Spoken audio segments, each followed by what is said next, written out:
Hallo und herzlich willkommen zu einem neuen Video der Rosenberger OSI. Mein Name ist Slavko Mucic. Ich stehe hier neben meinem Kollegen, dem Martin Lukas.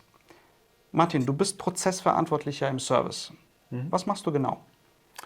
Ja, also ich bin verantwortlich für den Bereich Service bei der Rosenberger OSI, wo wir verschiedene Dienstleistungen für unsere Kunden im Rechenzentrumsumfeld anbieten. Das betrifft hauptsächlich die Planung, den Bau, aber auch den Betrieb der Infrastruktur im Rechenzentrum. Klingt spannend.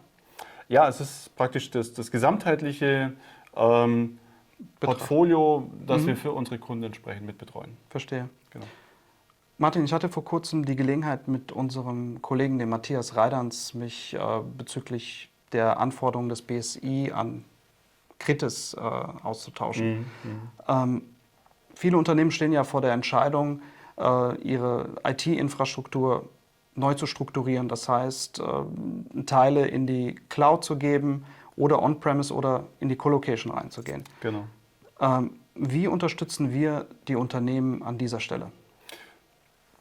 Das ist so ein ganz spannender Moment momentan, wo sich jede Firma, jedes Unternehmen gerade selber natürlich die Frage stellt, wie kann ich meine IT zukunftssicher gestalten? Was muss ich unternehmen, dass meine IT Sicherheit hat, auch natürlich die Infrastruktur planbar zukunftssicher ist.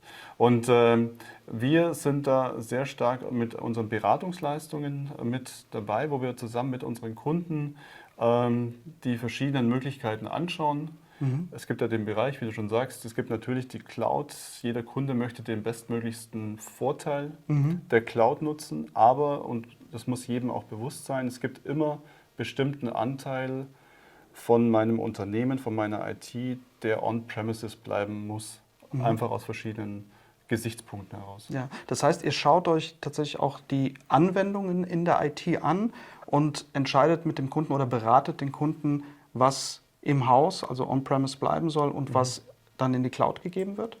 Genau, das ist unser Ansatz. Das heißt, wir gehen zusammen mit unserem Kunden eine Analysephase quasi über seine Struktur. Wir schauen seine Applikationen an, seine Prozesse, sein gesamtes Umfeld, wie der Business Case unserer Kunden eben aufgebaut ist. Also es ist ein ganzheitlicher Ansatz.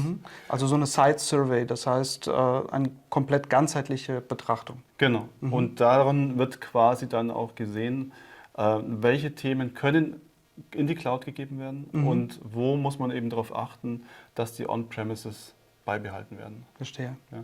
Und natürlich ist dann der nächste Punkt, wo wir uns dann auch mit dem Kunden zusammen überlegen, der Anteil On-Premises. Wie gehen wir damit um? Erstellen natürlich dazu passend die Konzepte. Ist das Bestandsrechenzentrum des Kunden noch up-to-date? Muss es eventuell revitalisiert werden? Erneuert werden. Eventuell auch ein Neubau angedacht ist oder vielleicht auch ein Umzug in ein Kollokationsrechenzentrum eine Möglichkeit sein kann.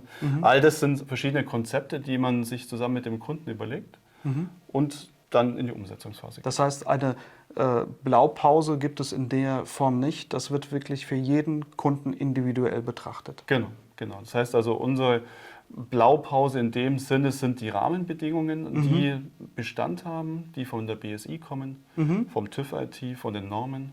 Okay. Und darauf setzen wir und bauen allerdings für jeden Kunden spezifisch seinen Weg um. Verstehe. Genau. Sehr spannendes Thema. Vielen Dank für deinen Einblick. Bitte. Ich hoffe, die Zuschauer konnten auch das eine oder andere mitnehmen und ich freue mich auf das nächste Video. Vielen Dank. Tschüss. Wiederschauen.